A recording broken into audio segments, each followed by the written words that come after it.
Saudi আরবের মক্কা অঞ্চলে বিপুল পরিমাণ স্বর্ণের খনি আবিষ্কারের ঘোষণা দিয়েছে দেশটির কর্তৃপক্ষ। মানসুরা মাসারাহ স্বর্ণখনির দক্ষিণে নতুন এই খনি আবিষ্কারের ফলে রাজতন্ত্রটির স্বর্ণ খনন খাতের পরিসর আরও বিস্তৃত হওয়ার সম্ভাবনা তৈরি হয়েছে।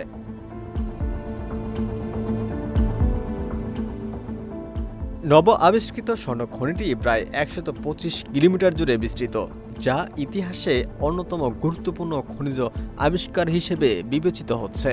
এই আবিষ্কার সৌদি আরবের ভিশন ২০৩০-এর অংশ, যার মূল লক্ষ্য হচ্ছে তেলের উপর নির্ভরশীলতা কমিয়ে বিকল্প খাত, বিশেষ করে খনিজ শিল্পকে অর্থনীতির অন্যতম স্তম্ভে পরিণত করা। রাষ্ট্রীয় খনিজ কোম্পানি মাআদেন জানিয়েছে, প্রায় ১০০ কিলোমিটার জুড়ে উচ্চমাত্রার স্বর্ণখনি শনাক্ত হয়েছে। খনন নমুনা বিশ্লেষণে প্রতি টন মাটিতে সর্বোচ্চ ২০.৬ গ্রাম পর্যন্ত স্বর্ণের উপস্থিতি পাওয়া গেছে। মাআদেনের প্রধান নির্বাহী রবার্ট উইলে বলেছেন, এই নতুন আবিষ্কার মক্কাকে বৈশ্বিক স্বর্ণখনি মানচিত্রে নতুন উচ্চতায় নিয়ে যাবে।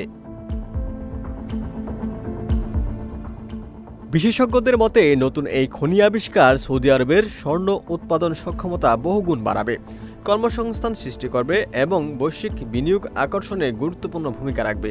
ধারণা করা হচ্ছে এটি আন্তর্জাতিক স্বর্ণ বাজারেও প্রভাব ফেলবে, যেখানে বর্তমানে প্রতি ১০ গ্রাম স্বর্ণের দাম $১,১১৫ বেশি।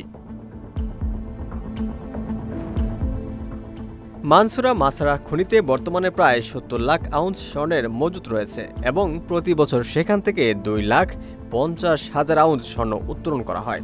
নতুন আবিষ্কারটির ফলে খনি কার্যক্রম আরও বিস্তৃত হবে এবং প্রায় ১২৫ কিলোমিটার জুড়ে একটি বিশ্বমানের স্বর্ণ বেল্ট গড়ে উঠবে বলে আশা করা হচ্ছে।